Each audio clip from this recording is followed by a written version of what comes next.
What's up? What's up? What's up, YouTube? It's your boy, and also Facebook. It's your boy, Uncle Fred, back in the house one more again, giving you some good content. Go ahead and hit and smash that like, smash that uh, the like, comment, notification. Hit all them buttons. Hit them all at the same time if you want to. Week 14 in the books. I know we've been saying all this time before. These weeks be going by so quick, man. You'd be so happy for the NFL season to get here. And before you know it, man, you're like, dang, it's week 14. You only got 17 weeks. So you really got three or four games. You got a bye week. So you got 18. So you got 5 weeks left, 4 weeks left in the season, man. That's basically a month left in the NFL season, man. That's just makes you sad, makes you melancholy, man. Makes you want to cry, man, because it's like when it be over with, you be jonesing for it, but it's almost over. But you know what? Your boy had a great week. Your boy Uncle Fred ought to be in Vegas, how he did this week. Your boy went 11-3 in them 14 games, and I came within a whisker of going 14-0. I thought I was gonna go 14 on the 3 games I missed. 3 games I missed. I missed the Thursday night game, Minnesota and Pittsburgh. Pittsburgh almost pulled that off. I missed Cincinnati at San Francisco at Cincinnati. Went to overtime. Cincinnati had a chance to win it. Couldn't get San Francisco off the field without scoring a touchdown. They lose in overtime. And Buffalo at Tampa Bay also went to overtime. Bad non-PI call. And then another PI call that was iffy. Changed the whole conception of that game. Them the only 3 games I missed, and I could have won all 3 of them. They were razor thin. I could have called, and your boy would have been 14-0. Oh, you couldn't told me jack if I'd have went 14-0 in a week. You could have told me nothing. I'd have went on vacation, and you wouldn't even see me the next week. I went on vacation. That's what I'd have done if I'd have went 14-0 in a week. Man, nobody go 14-0. But you know what? These things. So iffy like that, because I'm the same dude that 3-4 weeks ago went 5-8, 5-8-1, and 5-9. Okay, so these things can go one way or the other. Some of these teams, pack it in some days, and other days they play it with all they got, and so that's how them casinos get built. That's how I was told. But anyway, let's go ahead and run down the scores. We're gonna get into about 4 or 5 of these games, and we're gonna soon be through. But your boy went 11-3. Okay, I'm done. All right, done with all that. You ain't see that. I'm unsee that. Okay. First thing, Pittsburgh loses to Minnesota. Minnesota wins 36-28. Okay. We're gonna definitely talk about that game. There's some things going on in that game. We'll talk about that one. Atlanta beats Carolina 29-21. As I told you, got that one right. Cleveland over Baltimore 24-22. We'll talk about that. Especially the last couple of minutes of that game. It was kind of a good competitive game. It almost went the other way too. It was a good competitive game as a AFC North game should be. Cleveland wins that one 24-22. Then you got Seattle over Houston 33-13. Seattle ain't going nowhere. Houston ain't going nowhere. Then we got the Las Vegas Raiders. Got smoked by the Kansas City Chiefs 48-9. We'll talk briefly about that and about what the narrative is out there. And I'm going to tell you what my perspective on that is, okay? But Kansas City wins 48-9 on that game. And then New Orleans beats the New York Jets 30-9. Tennessee Titans over the Jacksonville Jaguars 20-0.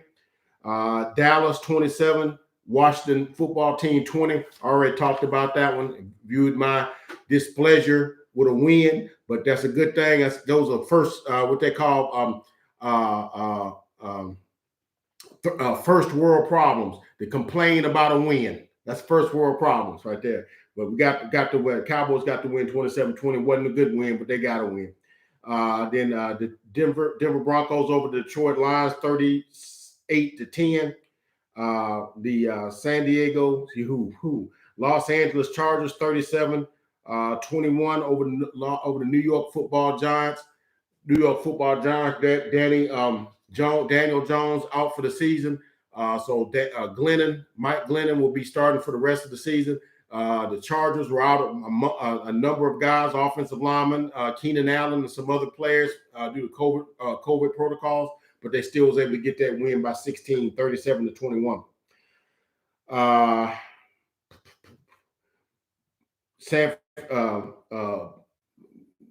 Tampa Bay 33, Buffalo 27 in OT. Definitely gonna talk about that one.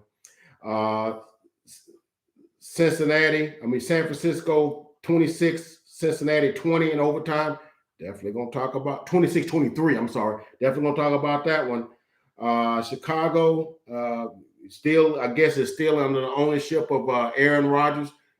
Throws for like 380 yards and 4 touchdowns, no interceptions, and they beat the Chicago Bears 45-30. The Bears kick a field goal with a minute and a half left, down 45-27. I don't understand what you was doing there.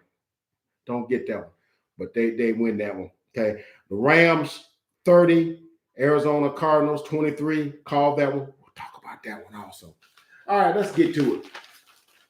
We're gonna talk about these games, and we'll see what we're going here. So first of all, we're gonna talk about this first game. We're gonna talk about Minnesota and Pittsburgh. Now, that particular game, I thought, if you looked at that game at the beginning of the season, these two good playoff teams, maybe could be a Super Bowl matchup, maybe if some things fall the right way. But both of these teams kind of started off kind of weird. Steelers started off good, and then they kind of fell off. And Vikings kind of could never get their footing. Then they kind of won a couple, and then they lost a couple. And then last week was the coup de grace. They lost to the Lions. So I'm looking at this. So when I'm looking at this game, I'm like, okay, you got Pittsburgh, who had this grueling, hard-fought physical win over the Baltimore Ravens.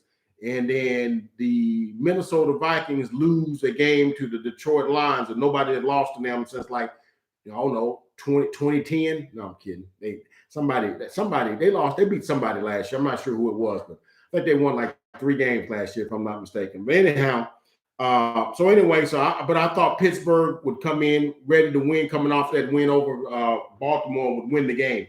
Boy, was I wrong from the get-go. After a couple of missed field goals by both teams and punts, Minnesota gets on the board first, going 5 plays, 61 yards, taking up 3 minutes and 1 second off the clock, and they kick a 38-yard field goal by Greg Joseph. It's 3-0. I'm sorry, it was a touchdown. 5 plays, 61 yards. I can't read my own writing. Key plays, 30-yard run by Darwin Cook. You're gonna be hearing a lot about that. 30-yard run by Darwin Cook, 14-yard run by Alexander Madison, his backup. 14-yard touchdown pass to Justin Jefferson. Touchdown, Minnesota. Greg Joseph missed the extra point, so it's 6-0. Okay, 6-0 Minnesota.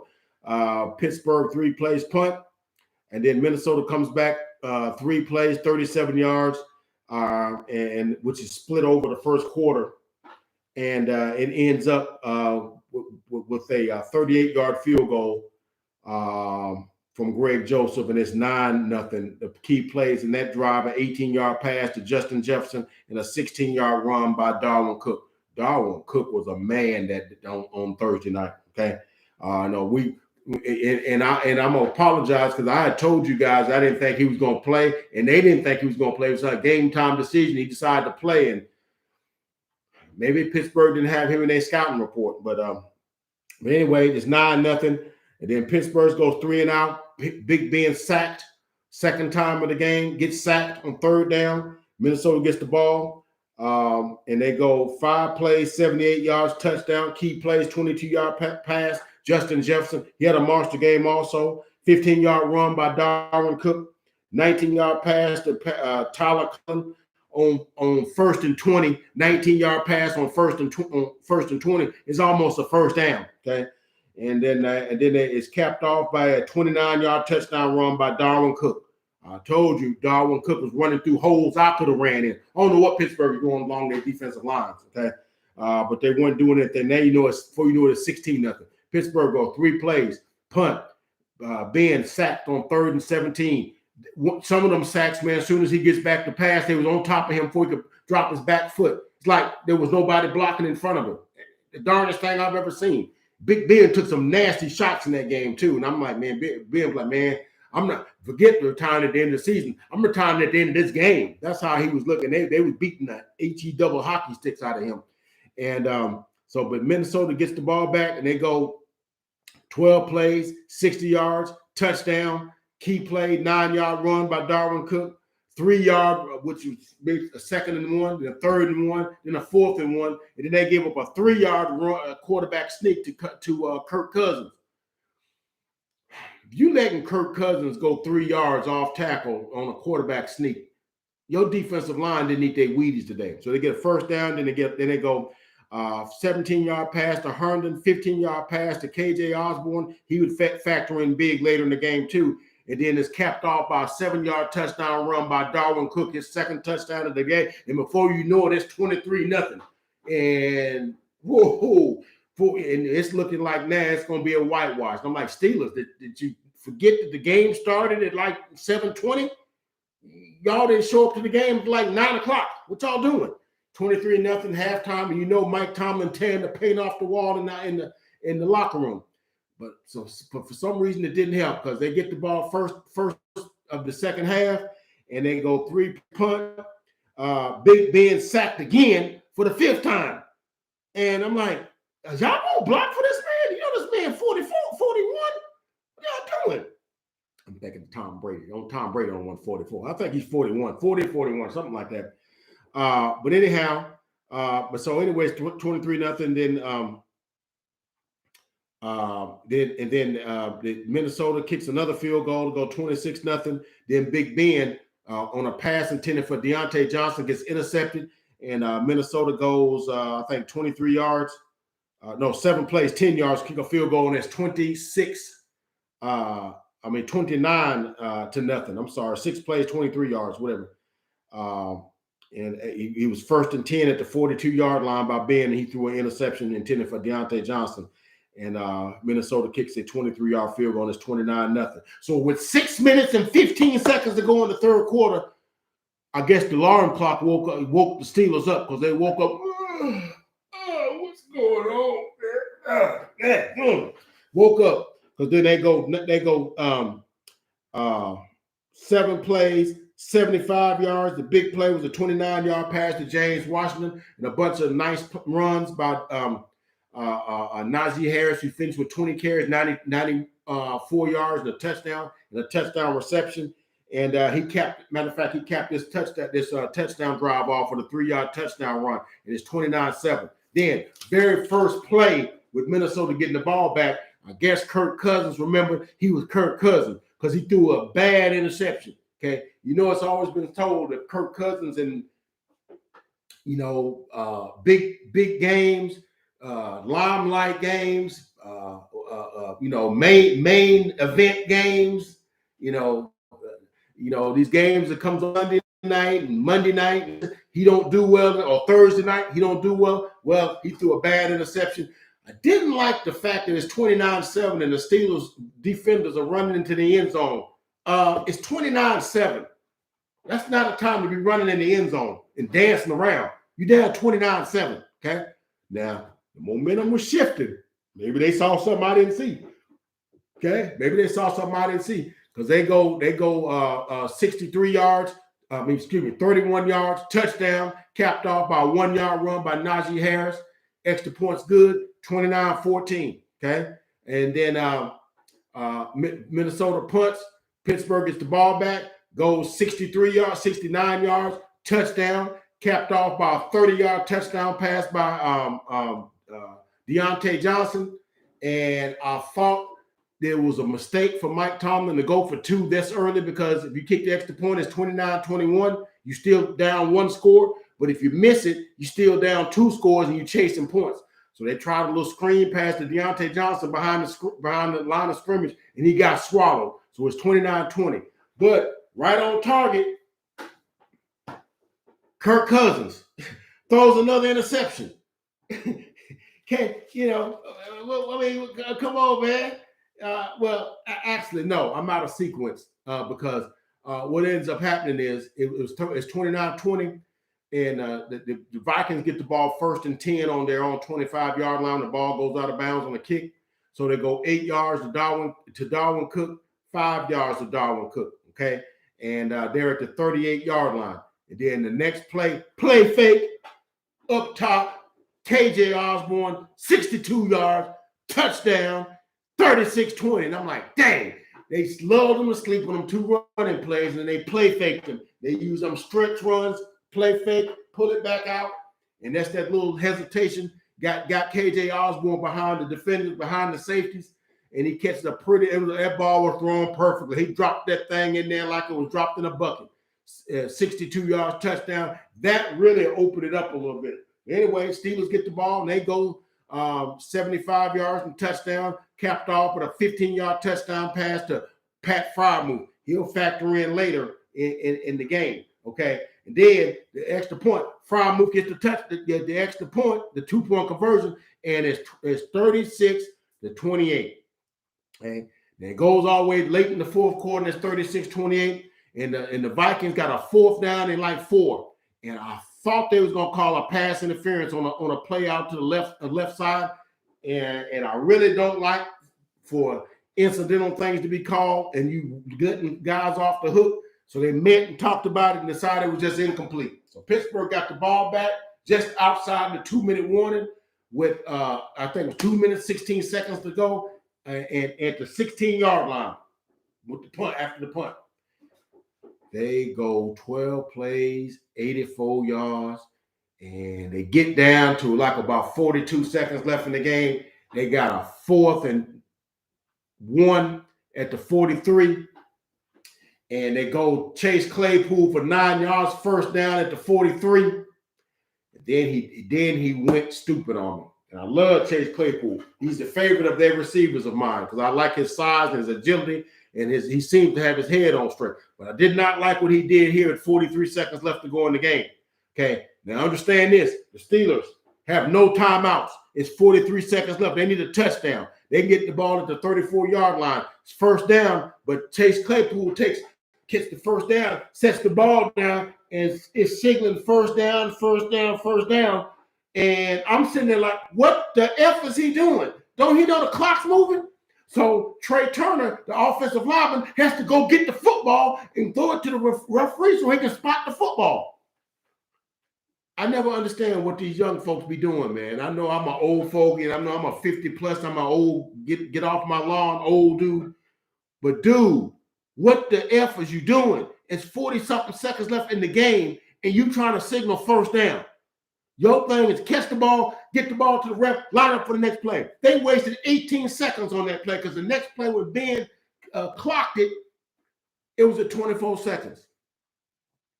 So that's 18 seconds they wasted between a play that was right between the tackle boxes. It wasn't like a long play. It was a 9-yard completion.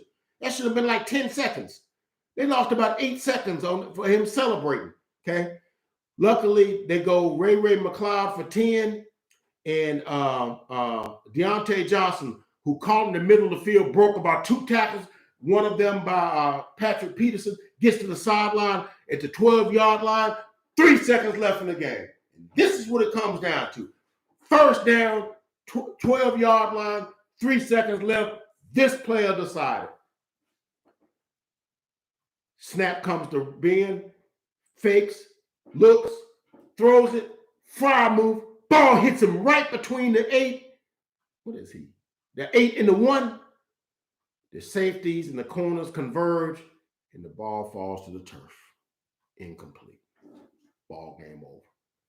But Big Ben, I'm going to tell you something. Big Ben was a warrior. Big Ben took a beating in this game. Sacked 5 times, but once they woke up, he wasn't sacked no other time. But Big Ben was 28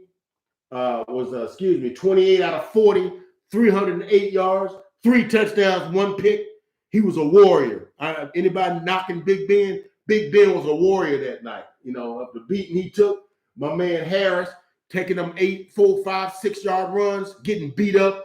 Offensive line really not blocking. 20 carries, 94 yards, and a touchdown. Deontay Johnson has had 5 catches, 76 yards. Claypool 8 8 catches, 93 yards, and a forgettable first down celebration at the wrong time. All I'm saying, I ain't got a problem with y'all celebrating, but there's a time, like Solomon said in Ecclesiastes, there's a time and a place for everything under the sun. That wasn't the time, just like it wasn't time for them, for the whole defense to be celebrating in the end zone when you down 29-7 in the third quarter. Time and place for everything, okay? But that was probably the best game of the weekend in terms of content. Minnesota Vikings winning 36-28. Steelers very easily could have won that game.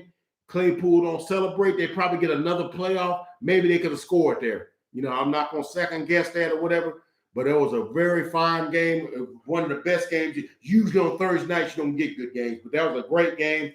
Bad game for the Steelers. I was pulling for the Steelers because that's the team I picked. And, I kind of like the Steelers a little bit. I like the way they do their business and stuff, though. But they lose that one. So next game, we're going to talk about Baltimore and Cleveland. And really not going to talk that much about that one other than with fourth quarter. There was a lot of hitting, not a lot of stuff going on in that game. Key thing in this game is that my man Lamar Jackson, first quarter, gets tackled, gets his ankle rolled up, is carted off the field. He was 4 for 4 for 17 yards, didn't come back. So Tom Hundley relieved him.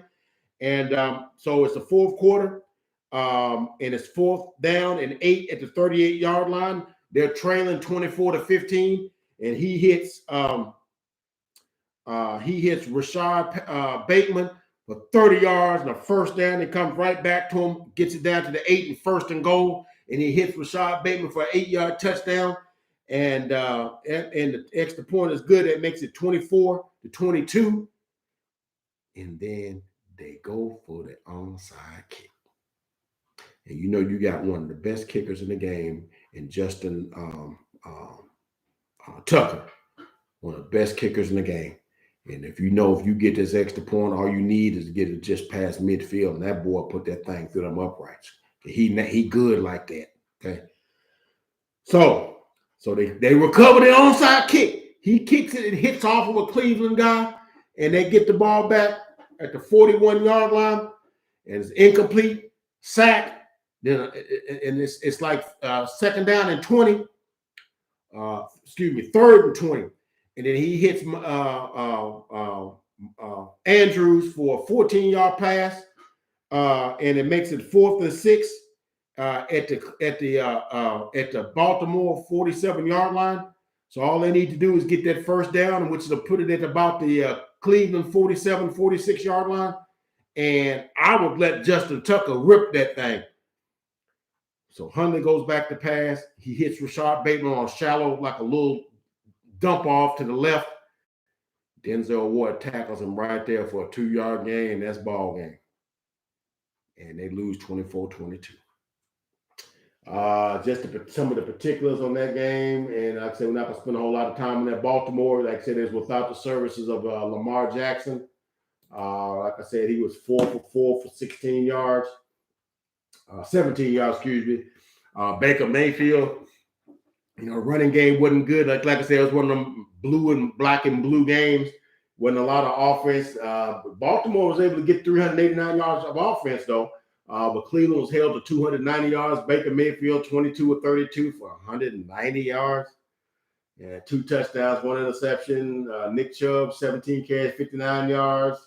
I think Kareem Hunt, 2 carries, 5 yards. I think he had an ankle injury in that game. So you only had one of the Thunder and Lightning backfield available. But for all his inexperience, Tyler Hundley was 27 of 38, 270 yards, a touchdown, no interceptions. And Devontae Freeman, 13 carries, 64 yards. Hundley, 6 carries, 45 yards. The boy got some wheels too, and they ran it for 118 yards. But at the end, it wasn't enough. And Cleveland wins the game as I predicted, 24-22. Cleveland moves to 7-6. Baltimore moves down to losing their second in a row, moving down to 8-5. And we'll see about what goes on with Lamar Jackson as he missed the major portions of that game with an ankle injury. But Baltimore loses. Cleveland lives to fight another day because of the consensus was if they had lost that game, then possibly that would have probably been their season, because it's just they haven't been playing well, but they did. They lost to Baltimore, had a bye week.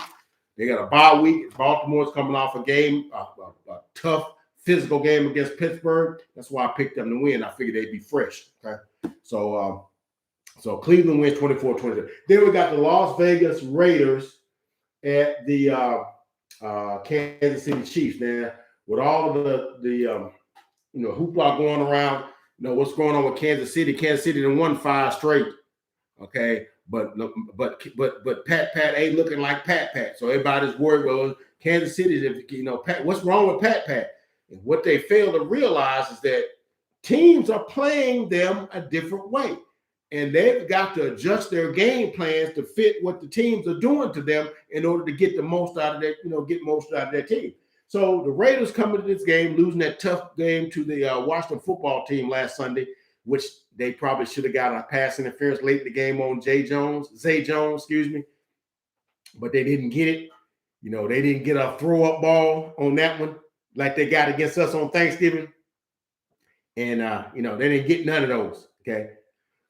But in this game, the Raiders saw fit to dance and gather around and talk junk on the Kansas City's logo in the middle of the field. Pat said, we ain't think nothing about that. And I'm like, that y'all thought y'all took that as disrespect. Y'all know y'all did. I don't know why y'all playing like that. But yeah, they jumped right on them, right out the gate. My man Jacobs rolled tide, but you fumbled early in the game. And it is recovered by Hughes, and then they go 23 yards and a touchdown, extra point by Buckner, 7-0 Chiefs. Then Mahomes goes off right to Damian Williams for 23 yards and a touchdown. It's 14-0. And then next thing you know, is Clyde Edwards-Helaire off left end for 5 yards and a touchdown, capping a 7-play, 85-yard drive. Touchdown is 21-0. And the other touchdown was a 5-play, 75-yard drive. It was a 5-play, 75-yard drive. This drive was a 7-play, 85-yard drive, and it's 20-0. The first drive was a 1-play, 2-yard drive. Okay, so it was a fumble recovery for 23 yards. Sorry. So anyhow, it's 21-0. Then next thing you know, Mahomes short right to Gordon for 2 yards, touchdown, 27-0. Extra points good, 28-0. Capping off a 9-play, 35-yard drive, capped off by a turnover, and it's 28-0. Then touchdown, Clyde Edwards-Helaire off left guard, capping off a 7-play, 62-yard drive, and it's 35-0. Y'all still want to dance on their logo? Okay. Then the Raiders decide they want to kick a field goal. They go 14 plays, 53 yards, kick a field goal. It's 35-3. And then it's 38. It's 38 to 9. Let me get this thing off my screen here. All right, here we go. It's 38. It's 38-3. Buckner kicked a 54-yard field goal kick, capping a 10-play, 56-yard. What I'm noticing here is there's a lot of drives, 7, 8, 9-play drive rather than the 3-play, 70-yard drives. Okay, and the Raiders get a touchdown. Renfro 4-yard touchdown pass from Carr, missed the extra point, or it's no good. So it's 38-9.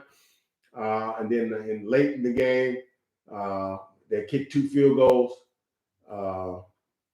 They kick a field goal in the fourth quarter with 9:50 left, make it 41-9. And then Derek Gore up the middle, 51-yard touchdown, and make it 47-9. Extra point good, made it 48-9. Was not competitive at all. I just only reason I brought this game up is because there's a narrative about what's going on with the Kansas City Chiefs and what are their chances of going back to the Super Bowl. Now, about a month ago, you would say not good because they was like 5-4, but they're 9-4 now. Okay, and they was 4-4, but they've won 5. They were 3-4. I'm sorry, they've won 6 straight. So now they're 9-4. Okay, and they've beaten, some of the teams haven't been so good. They've beaten the Raiders twice, 41-14 and 48-9. Beat the Cowboys 29-9. Beat the Giants 20-17, and beat the Denver Broncos 29-9, I think, or 20-9. Excuse me. But they won. They played who they played, and the defense has not given up but 9 points in 3 consecutive games. Held the Raiders to 9 points, held us, the Cowboys, to 9 points, and held the Broncos to 9 points. So that's 27 points in 3 games. Okay. And then the game before that, they held the Raiders to 14, and then before that, they held the Giants to 17. Okay. So their defense is playing lights out right now. Okay. And they held the Raiders to 290 yards of offense. Derek Carr, 33 of 43, or 45, 263, 1 touchdown, 1 interception. They could not run the ball at all. They held them to 44 yards rushing. Now, that always used to be the story. Even with Frank Clark and Chris Jones, they still weren't able to hold up on the line, on the defensive line of scrimmage, and teams was running it down their throat, but not no more. I think the Cowboys got 64 yards rushing, but Denver was able to run it for like 120 yards last week. They was able to get some running on them, okay?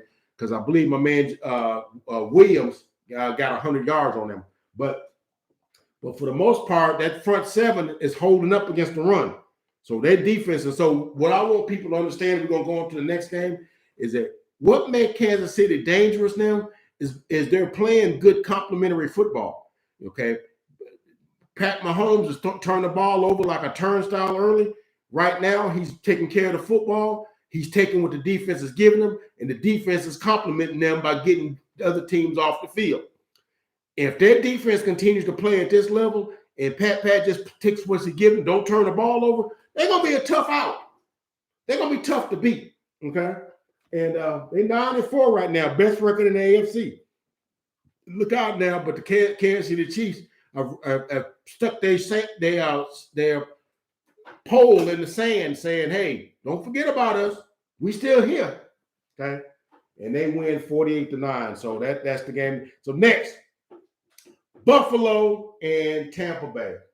Now, this game, got me a little hot under the collar because the way it ended up going. I had picked Buffalo to win this game because I thought Buffalo, because they got embarrassed last week by Bill Belichick, running it down their throat, 46 runs, 3 passes, running it like 41 consecutive runs, just ran it down their throat, ran it for like 230 yards. And I thought they were like, nah, man, we gonna the next team gonna catch it because what we caught last week. And they promptly let Tampa Bay go up on them 24-3. Okay. The last one, the touchdown in the second quarter, capping off a 7-play, 75-yard drive.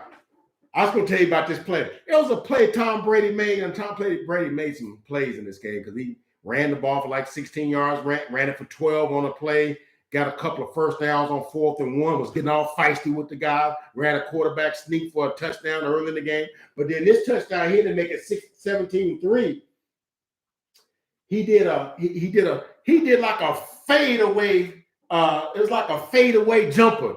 And it fell right into Mike Evans' hands on the sidelines. And I'm like, man, that looks like a fadeaway jumper. Go back and look at that on the play in the second quarter, the touchdown that made it 17-3. And Brady went back and faded away, flipped it up there, and it came right down to Mike Evans, like a fadeaway 3 or something like that, So and that made it 17-3. And then they go up. Brady ran a 1-yard quarterback sneak, capping off a 10-play, 72-yard drive, and it made it 24-3. And it's about that time that Buffalo said, wait a minute, we got punked by your daddy, Bill Belichick. We'd be dadgum, we're going to get punked by his protege. So, no, we woke up. And I will have to give him some credit.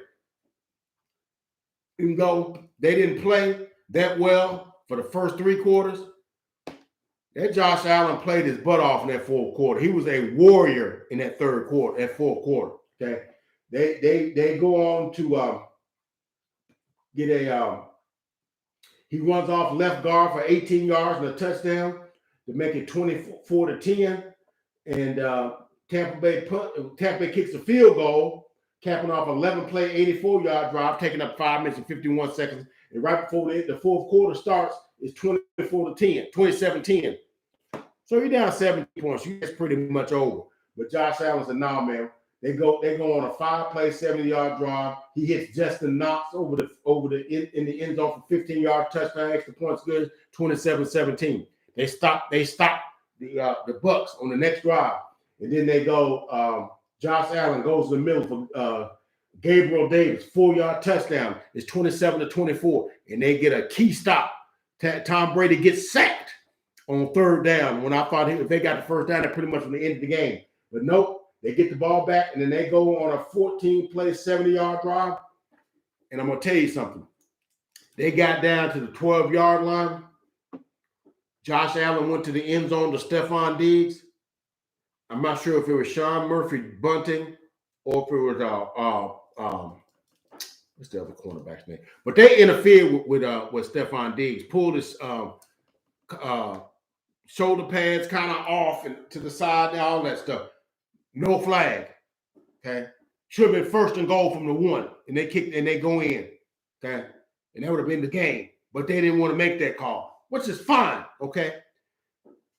And they don't get the first down, so they kick a field goal. Kicker's name is Bass. He kicks the field goal. It's 27-27. So they didn't come from 24-3 down to 27-10, from 27-10 down to 27-17, 27-24, 27 all. And we go to overtime. And the Bills get the ball first, and they can't convert a 3rd down, so they punt the ball back to the Tampa Bay Buccaneers for about 7 minutes to go in the overtime. And the Buccaneers got a 3rd down and 5 or a 3rd down and third and something. And Mike Evans gets incidentally bumped. Here comes the flag. And I'm about to freaking lose my freaking mind because I'm like, oh, but you just let Stephon Diggs get undressed in the end zone. You didn't call it. But you calling this incidental bumping here on 3rd down? See, with me, I'm gonna tell you what I'm gonna tell you about me. I don't have a problem with refs calling the game tight if you're gonna call it tight. Okay, then call it tight. Okay, but then if you're gonna call it letting them play, then let them play. Don't let them play here, and then I'm gonna call it tight here. I can't stand in I can't stand. I like stuff to be competent. Consistent. Because that wasn't the contact that Mike Evans got in there was not nearly as much as Stephon Diggs got in the end zone. Now, if you say, well, we don't want to call that because it's late in the game, okay, I might take that, but then don't call this, okay? Because on the very next play, after they get that first down, Tom Brady over the middle, Rashad Perriman, 58 yards. This dude is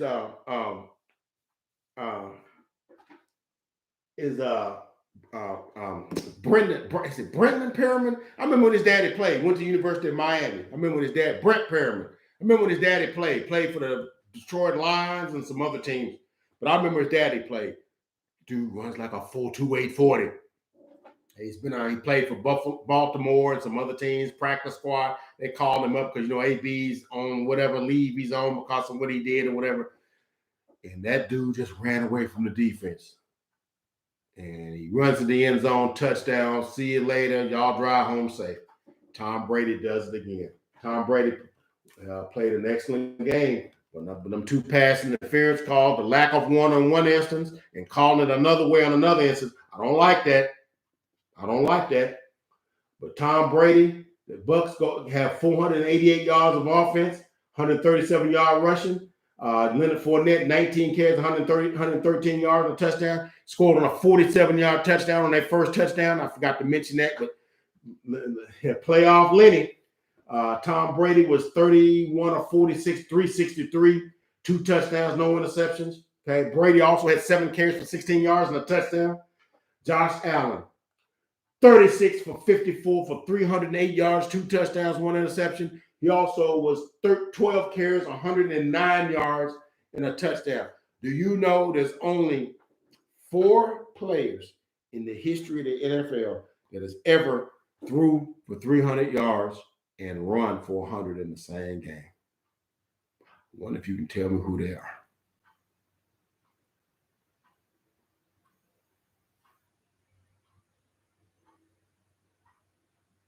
Okay.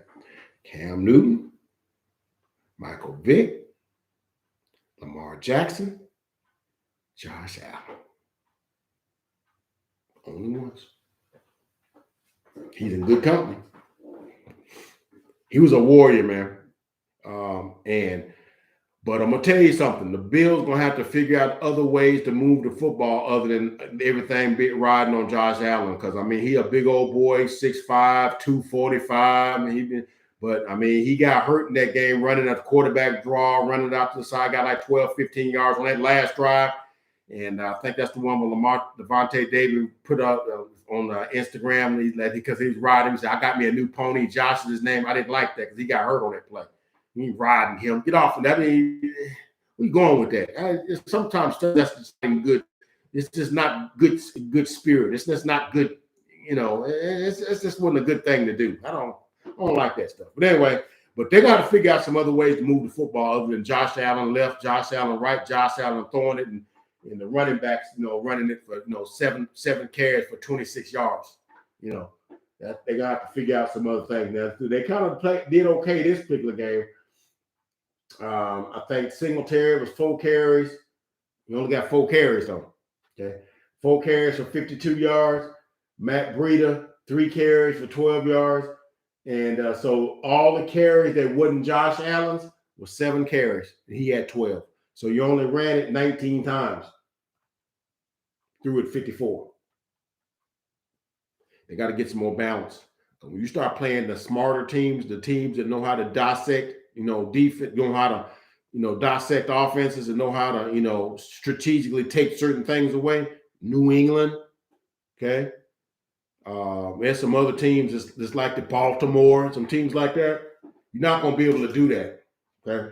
But Baltimore's having some injury issues right now, so they're not going to be able to do anything. But anyway, that's a game I lost. I should. The next game. And I probably that we'll talk about. We'll just go over the particulars of it. And it's the San Francisco 49ers at the Cincinnati Bengals. And Cincinnati coming off that loss to the Los Angeles Chargers. And what was it? 38-22 or something like that. Or something, yeah, 41-22, where they were getting ready to close it to 30-22, and my man fumbled, and they got run back for a touchdown, and they never looked back. So I thought they would get some get back. They get the San Francisco 49ers coming back to this place. Did you guys know, this is just trivia, do you know that this particular stadium, at the time it was called Riverfront Stadium, you know it's the site of the coldest game in the history of the NFL? Did you know that? I think it was January 9th, 1982. AFC Championship game, San Diego Chargers, who they played last week, in Los Angeles now, but versus the Cincinnati Bengals in the AFC Championship game, with the winner going to the Super Bowl to face the San Francisco 49ers. That's why I brought this up. They played the San Francisco 49ers. They played the San Francisco 49ers after they played the Chargers. So it was kind of in 82 was the exact opposite. They played the Chargers, and then they played the 49ers in the Super Bowl. But that game, I pulled it up on my phone because I this is some of the things I'd like to show you guys, and let you know that I know some things, and but anyhow, coldest games in the NFL.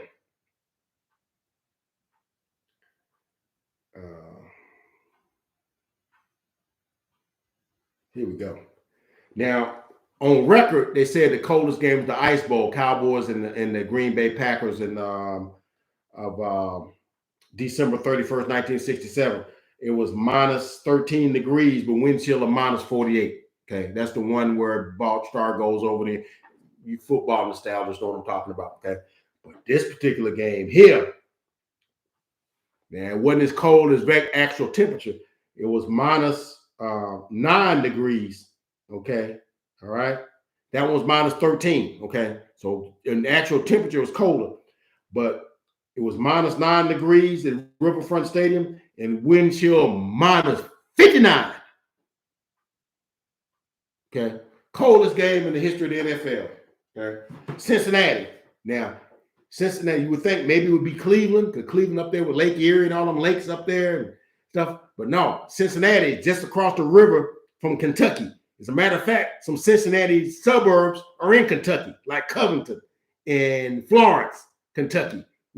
But anyway, I'm digressing. I'll just give y'all a little. I'll afraid give y'all a little some stuff here. But anyway, this particular game, I thought that they would win because I thought Cincinnati had the better quarterback, has the better receivers, but I thought San Francisco has the better coach. But I thought that that Garoppolo can be had, but Garoppolo played his butt off in this particular game, and they come down and they kick a field goal early. It's 3-0. Cincinnati matches. They both go 3-3, and then and I like how Kyle Shanahan been using Deebo Samuel in misdirections in the backfield, because he goes off right tackle for 27 yards for a touchdown. It's 10-3. And but I like how they use him. Deebo Samuel is a monster when he's got the football and he got a head of steam going. He's the best run after catch receiver in the NFL. And then in the backfield, if he gets through the line of scrimmage and gets to running, he's not a picnic to be bringing down. But he gets a touchdown there. The Cincinnati can't really match it. They go 12 plays, 53 yards. They kick a field goal. It's 12-6, 10-6. Excuse me.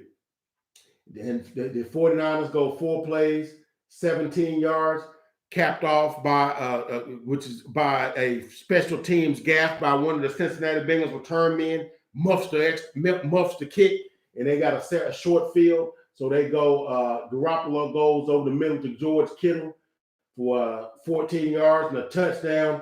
And it's right just like that. It's 17-6. And then Robbie Gould in the third quarter kicks a 24-yard field goal, and it's 20-6. And I'm like, wow, Cincinnati didn't come to play 2 weeks in a row. But then they woke up, just like the Steelers did, just like Buffalo. They woke up. Then they go. Burrow goes deep right, capping off a 6-play, 66-yard drive.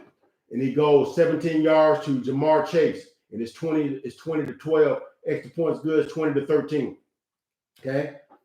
Then Cincinnati, they punt Cincinnati, and then they get the ball back, and they go deep right. Jamar Chase 32 yards. Other plays on that drive, 22 yards to T. Higgins and 17 yards to Ijoma, and so they get the touchdown, and it's 20-20. But San Francisco gets the ball and drives it to the 33-yard line. But Robbie Gould missed a 50-yard field goal, and it goes to overtime. Cincinnati gets the ball first, and they drive 7 plays, 52 yards, and they kick a field goal. It's 23-20, and I'm like, yes, because that's one of my picks. Because I'm watching that game and the Buffalo-Tampa Bay game simultaneously, and they're both in overtime. So I'm thinking if I win both of these games, I'm 13-1 for the week, okay? Cincinnati kicks the field goal first. It's 23-20. And I'm like, if they can just get San Francisco off the field, we good. But a funny thing happens. Garoppolo goes 7 for 7, 75 yards, and goes play fake, misdirection. Brandon Ayuk leaks out in the flat, barrels down, looks like it's inside the 1 and out of bounds. But I looked at that thing again. I said, that dude stuck that ball inside the pylon before he stepped out of bounds. Yeah, touchdown. I'm hoping they don't see it like that, because I'm hoping maybe they stuff them, maybe they hold them to a field goal. But I'm like, man, if it's about what it's supposed to be about and for real, that's a touchdown. And of course, The replay official reviewed the runner was out of bounds ruling, and the play was reversed. Garoppolo's pass short left to Brandon Ayuk for 12 yards was a touchdown, and the San Francisco 49ers win it 26-23. And just like that, I lose 2 games in overtime. Okay, so last game we're gonna look at is the Los Angeles Rams at the Arizona Cardinals. So first thing, we're just gonna be real brief about that one because that's a game where some people had to introduce themselves to folks that they hear, and people gotta destroy some narratives that's out there. One being that Matthew Stafford is not a good quarterback, or if he's a choker. And I tell people all the time, dude, he was in Detroit. He said, well, he's never beaten any team because when they won this game, and it was the first time he won a game where beat a team that had 10 plus wins when he played them. And I'm like, but he's playing for Detroit, and he's on a team that didn't win 10 games. So what are the chances if you're on a team that wins 5 games that you're going to beat a team that wins 10?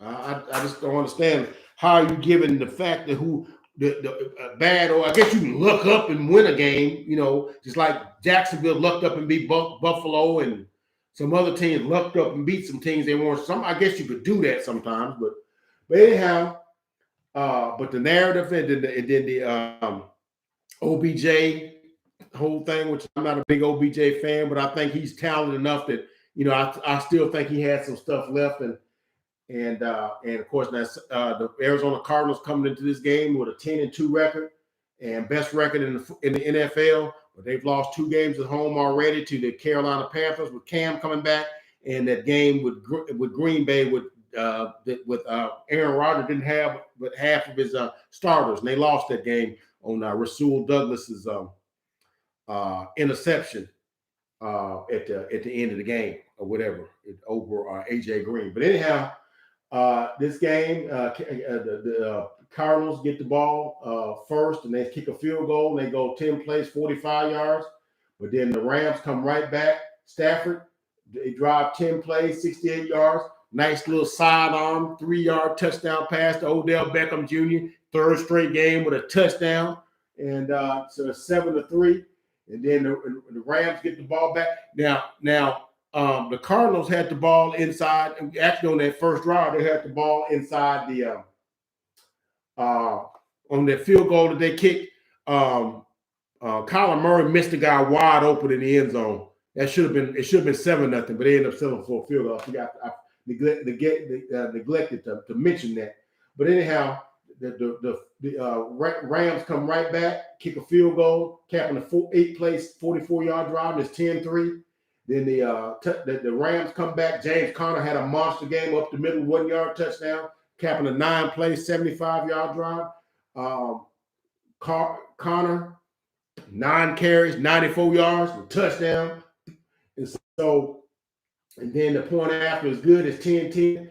Then the Rams go 7 plays, 53 yards, and they go up 13-10. But the Cardinals come right back before halftime, and they go 53 yards, capping a 6-play, 45-yard drive. And it's 13-13 at halftime. So we go to the third quarter, and the Rams deep.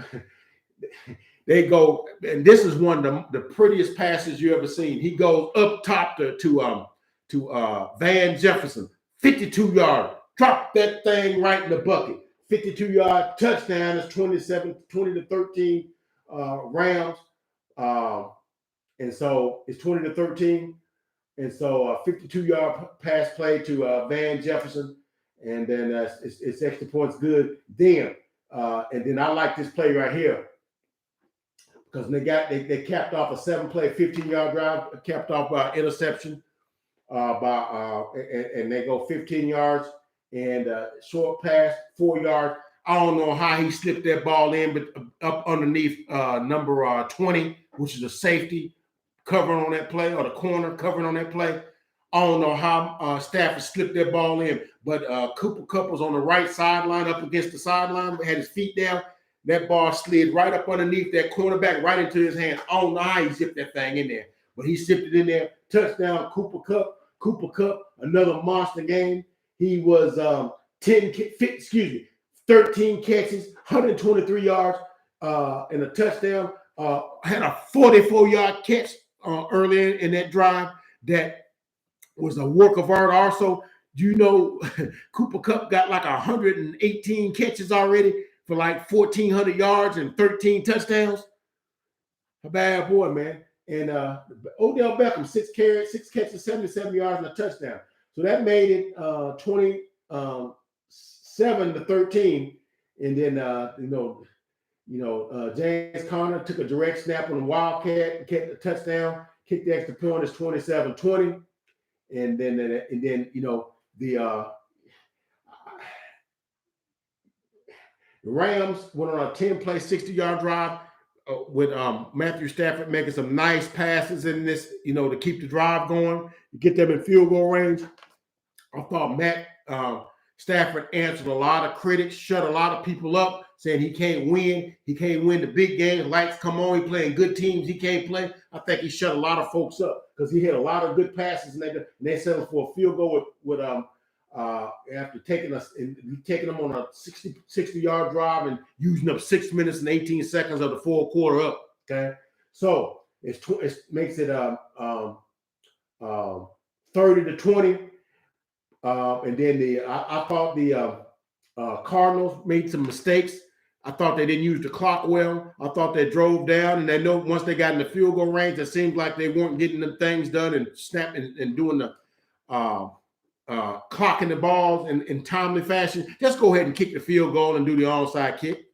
But they wasted a bunch of time. So finally, they got down inside the 30-yard line, 34-yard line. They kick a 49-yard field goal.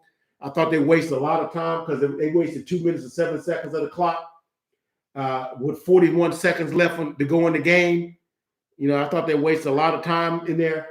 But fortunately, covered the onside kick. It was 4 onside kicks were covered this week in the NFL. They get it back. They make a couple of first downs, but the game ended with Kyler Murray getting sacked by Aaron Donald, his 3rd sack of the game, and that ended the game. And the Rams win it 30-23. Matthew Stafford, 28 of 37. 30. It was just like the score. It was 23 out of 30, 287 yards, 3 touchdowns, no interceptions. Sony Michel, 20 carries, 79 yards. Nice running. Van Jefferson, 1 carry for 10 yards. They played nice ball control offense, 89 yards rushing, 356 yards of total offense. The Cardinals had 447 yards of offense, but Kyler Murray had a couple of bad picks, and that's what kept them from really capitalizing on the yardage that they got. But the Rams win that, and they go 9-4, drop the Cardinals down to 10-3, one of the better games of the weekend. And so now Matthew Stafford, I'm telling you, if Matthew Stafford get his confidence back and Sean McVay remembers that he needs to run the ball, sets the pass up in the play action game, use Sony Michel more. We know what's the guy's name, the running back, Henderson. He was out with COVID. They also were missing Ramsey, and there's a couple of the guys on defense. So them winning this game, going into Arizona, winning this shorthanded was a monumental game for Matthew Stafford to win. As was said before, up until this game, he'd never beaten a team that had 10 wins before. But like I said, he's playing for the Detroit Lions, and they only had like 10 winning seasons in his 12 seasons there.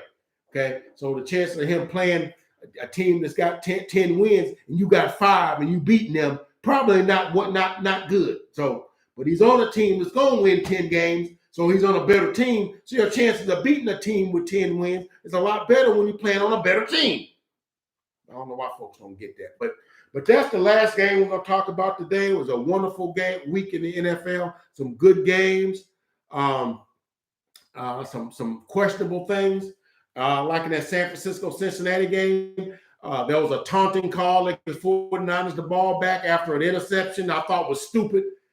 Refs, get this taunting thing under control and stop changing the outcome of games on foolishness. And then I didn't like the pass interference in the Buffalo-Tampa Bay game, calling it loose on one hand and tight on another. Don't like that. But otherwise, It was a great weekend for football, and I'm looking forward to week 15 tomorrow or Thursday, tomorrow or Wednesday. I'll be giving you my pick'ems for week 15, and we'll see how we go. Hopefully, a boy can go 11-3, or heck, maybe even 16-0, because all the teams play from here on out. Everybody got 13 games under their belt this week. So that's all I got from the desk of Uncle Fred, capping off a week 14 filled with a lot of excitement. Like I said, the NFL is a gift that keeps on giving. It's the best thing going. It is fantastic, and I'm going to be sorry when it's gone, but please like, comment, and subscribe to the Uncle Fred Sports Experience. I promise you, you will not be disappointed. Now, that's all I got for this week. Y'all take care. God bless y'all. See y'all on tomorrow or Wednesday for my pick'ems.